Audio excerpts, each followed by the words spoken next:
Hello, people, and welcome to Facing My Mistakes. Today, I want to talk to the parents.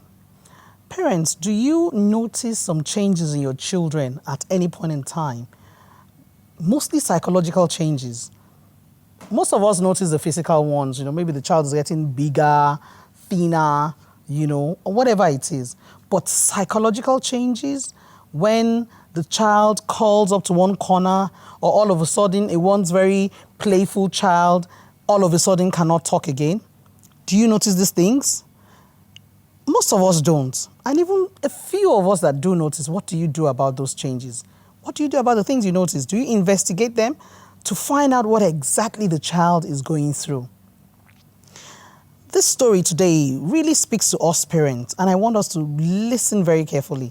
I have with me here Angela, who's going to be sharing her own experience with us, with what she went through, and how her parents never really noticed the things that she was even going through, and how it has affected her till now that she's even grown up. Welcome, Angela. Thank you. So tell me, I know where we spoke earlier, you told me that this thing went way back from when you were very young, at a very young age. What happened with you and your uncle. Maybe I should allow you to tell your story. Yes. I still remember when I was 3 years old. Yeah. My uncle called me sometime into his room because he was living in the house with us. Okay. He called me into his room. He made me touch his private parts. And okay, then, just at 3 years old? Yeah. He was living with you? Yeah. Called you into his room and made you touch his private part? Yeah. At age 3? At age 3, yes, I remember vividly. And he made... okay, sorry. He made me touch him, and then he... Take it easy. Just take it easy. Take a deep breath. Okay.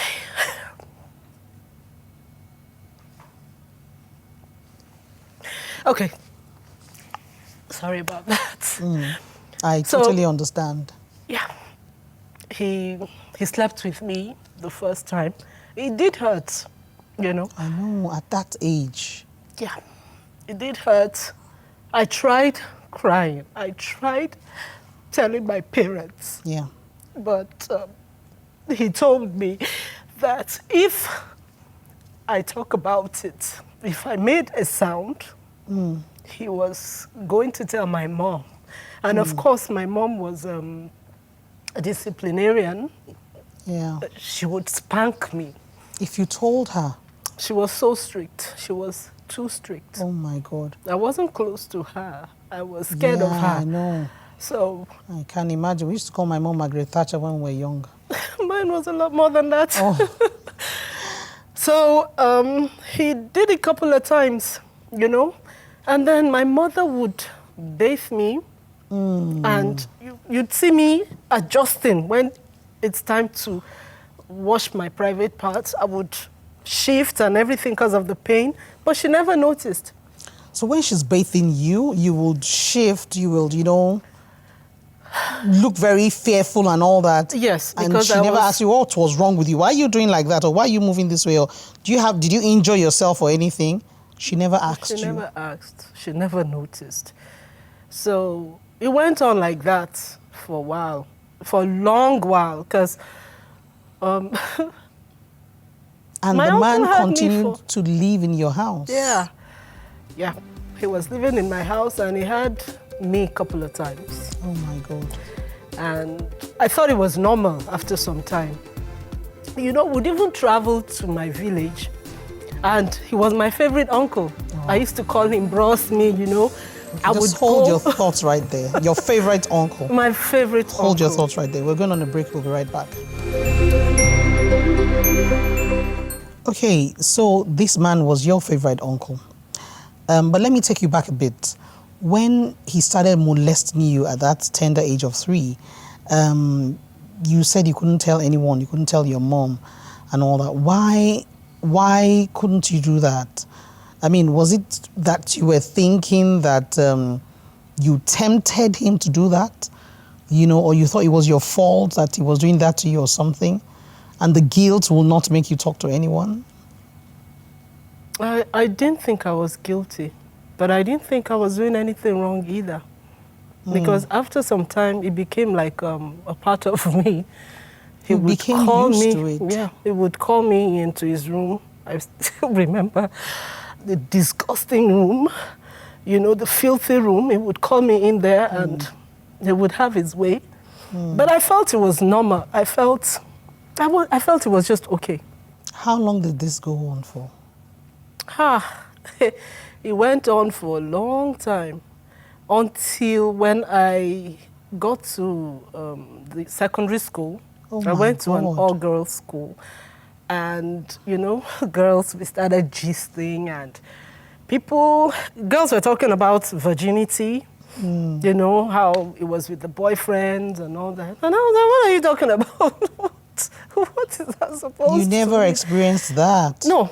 Oh No. my God. It was not until then that it occurred to me that I had been molested. I had been used. I had been played with. I had been abused. He took away your virginity here. Even from a tender age. Yeah. And so I started hating him. But of course, I couldn't tell my parents. I didn't just think of the right time to bring it up. So it went on. But before then, you didn't hate him. He was your favorite uncle. He was before my that. favorite uncle. Until you got to secondary school and realized what he was doing to you. Yeah. Wow. And then I met this man. We were planning our wedding. And we did the traditional, and I was pregnant. So hang on. All the while, all through secondary school, university days, you still couldn't tell your parents or any other person? No. And you couldn't even face him to, ask him that, why were you doing all this to me? He stopped living with us Okay. after some time. Okay. When I was like 13, 14, Okay. My father moved to Jos. Okay.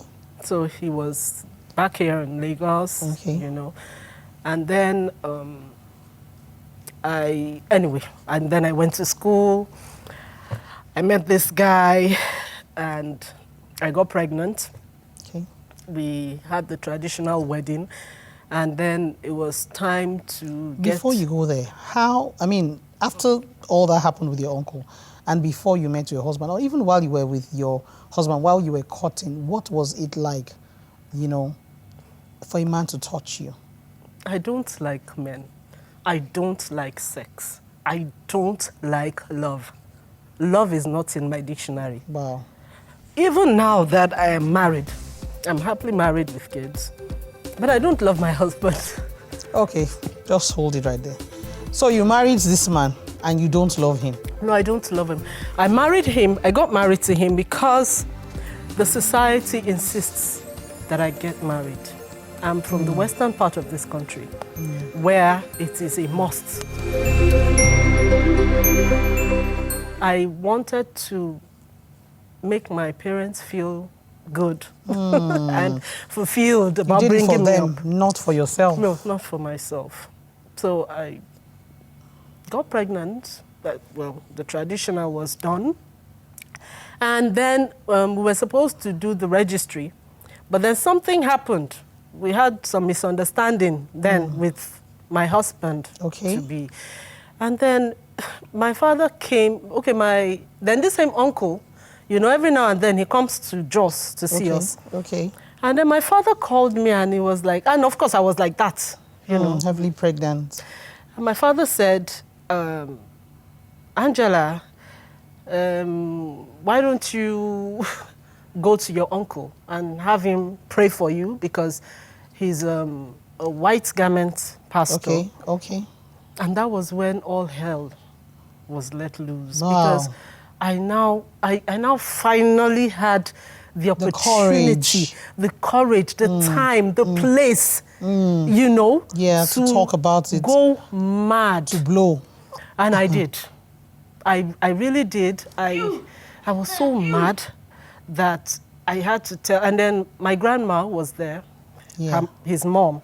Okay. Their mom, my father's mom. So she was there, and I told everybody what he's been doing. And then he said, no, how could you tell me I did something like that? If He denied. He denied it to my face. I told him, I said, are you sure you know what you're talking about? He said, what am I talking about? He's never even had anything to do with me and all that. And I'm sure you were thinking, okay, maybe you were dreaming or something. That did this really happen to you or something? I mean, with his denial and all that, I don't want to imagine how you felt with that. It made me a lot more weirdo. I was at the extreme, you know. So while he was saying that, he now said he can even swear by his first Seriously? child. And this By is his a white first child? garment man. Yes, that he will swear by his first child, his daughter. And then, of course, I didn't say yes or no, but he did. Yeah. And everybody heard it. But believe me, the child did not stay 1 month. I heard she died. Oh, my God. The child was maybe about 8 then. Oh. I heard she died. She died. My father was even embarrassed to tell me. My mother, she's late now, told me. She called me and said, have you heard? Your uncle's daughter, blah, So blah, blah. after the child died, I mean, I understand, you know, all this swearing thing, especially in the Yoruba culture, you know, you swear by Ogun or whatever. And if it happens, that automatically means the person was lying, right? So the child dies. So at that point, your father, your mother would have known, and everybody that was there that day you were speaking would have known that this man was obviously lying, that he actually did what you said he did. What actions did they confront him? My father did something that got me very upset. Okay. When all that pandemonium was going on, and I said, and he cursed himself with the daughter, I got dressed and I told them I was there somewhere in Jos. It's called Rukuba Barracks. That's where you have the military, the army. Okay. You know, I have a lot of friends there. Okay. Back then, you know, captains and all that. Some of them were my toasters and all that.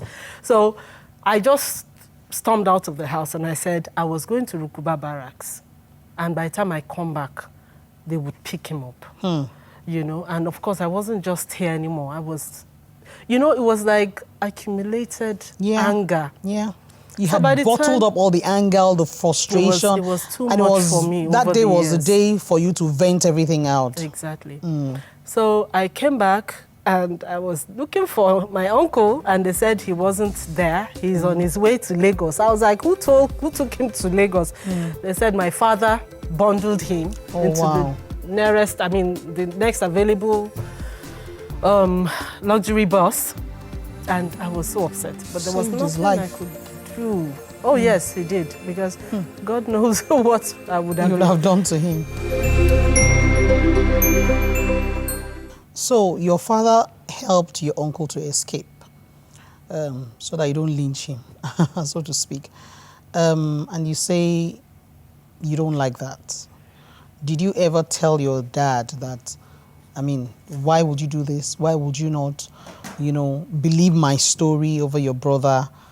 Why would you not support your own daughter over your brother? Did you ever speak to him about it? Oh.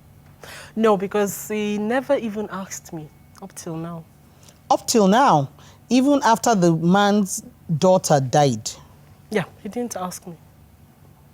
What's your relationship with him now? It was just the noise, you did it, I didn't do it. If I do it, let my daughter leave this world. And I left. And then I came back and the guy was not there anymore. And up till now, he never called me to talk to you about it. No. Did your mom ever ask you as well? Did she call, I mean, as a mother, did she ever call you to talk about it? She's or to ask now. What was that about? Yes, of blessed memory. Okay. She called me, she tried pleading with me, but... Pleading that? She understood. she was one that told me that the little girl is no more. So she understood, she tried pleading with me. But it wasn't just that. But at least she tried. Yeah, she did. My father did not.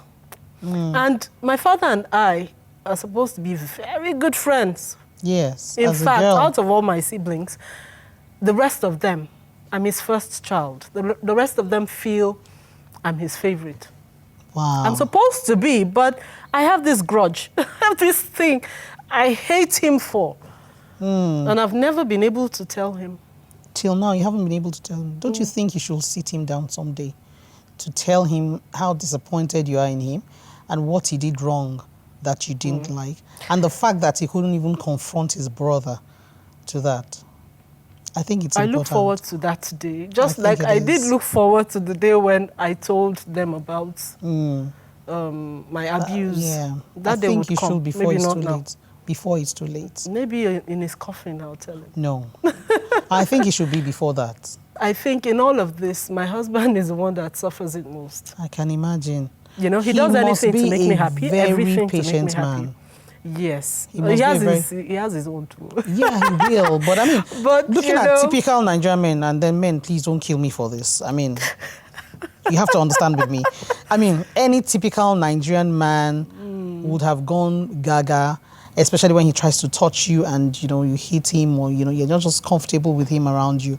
He'll be like, you know what? Whatever happened to you is none of my business. That was years But if I met you. he knows if he does that, I am at a stage where I can leave.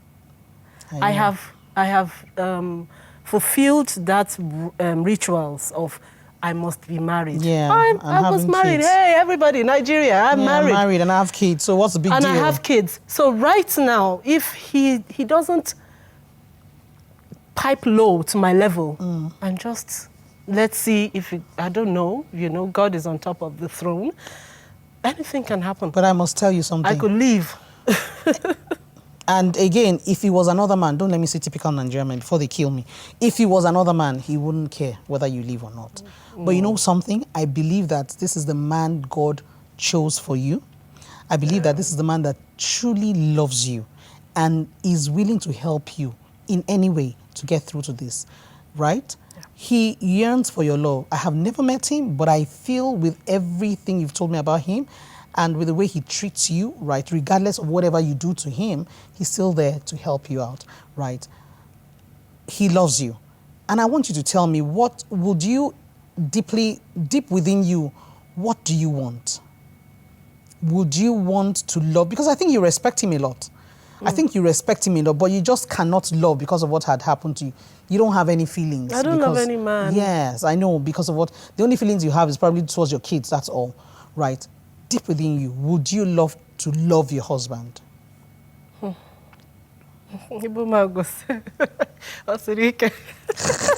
know? Can you just translate that? No. It's serious. It's Okay. It's It's a serious matter. it's a serious matter. Anyway, well, can I love him? You can love him if you want to, that's the truth. I never thought about that. I never thought of loving any other man apart from my two boys. I know, but if I'm considering the fact that he's your husband, you're, by God's grace, going to be together I for a don't know long why time. I feel this way. I mean, okay, I know why I feel this way. It's because of all of this. Yes. But if... I think you're just scared of loving. That's the truth. And you know what? I mean, like you said, in Nigeria, we don't go for therapy and all that. But gradually, it's beginning to gain a good foothold in the country, right? I would love to introduce you to a therapist that will help you, Okay. right? And that will make you see the reasons why you need to love him, because he's a good man, right? He is a fantastic man. He's a good father. He's a good husband, right? There's so many reasons to love him. There are women out there that live with men who beat them, but they still love the men. I mean, this one is a loving man. So you have great reasons to love him. If you don't mind, I will introduce you to a therapist. I will help you through this. You haven't healed totally You know, it's been years, it's been decades it's happened to you, but deep within you, you're still hurting. That's why you're still holding back that love. You need someone to help you release. You have it in you. If you can love your children, you can love anybody. You can love your husband, right? You just need a therapist that will help you to release that. So if you don't mind, I would introduce you to someone that would really help you. So, again, thank you for coming on this show to share your experience. We have this little token for you on behalf of the production team of Facing My Mistakes. Just to say a big thank you, you know, for coming on the show. Thank you so much. God bless you. Thank you so much. Facing My Mistakes. I'm grateful. Thank God. Angela's story was not so much of a mistake that she made because, come on, at the age of 3, what does she know? She didn't really know anything. In fact, she said it got to a point that she thought it was a normal thing for her uncle to molest her over and over again. But it was a mistake that her parents made, the mistake of negligence. They didn't take note of what she was going through. They didn't take note of her psychological changes or her emotional changes. The mother will bathe her every day and never noticed anything. She was too strict, looking at other things, probably physical things, physical changes. You know, mothers, strict mothers especially, they look out for whether the girl child is pregnant or not. When they see you, the breast getting bigger, they ask, oh, what have you been doing? Has any man been touching you? That's the only thing they notice. They don't look at the emotions. They don't look at the psychological changes. They don't even care of what you're going through.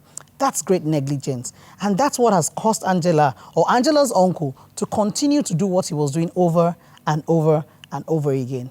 As parents, we need to be very careful. We need to be very vigilant. Look beyond the physical changes. Look at the emotional changes. Look at the psychological changes. Be very close to your children. Don't let these children grow up hating you or not wanting to forgive you for some mistakes you did in the past. It's very important. Parents, be very careful and be very watchful. God will continue to give us the grace we need to take care of these children the way we are supposed to take care of them. Till I see you next time on Facing My Mistakes, my name is Yetunde.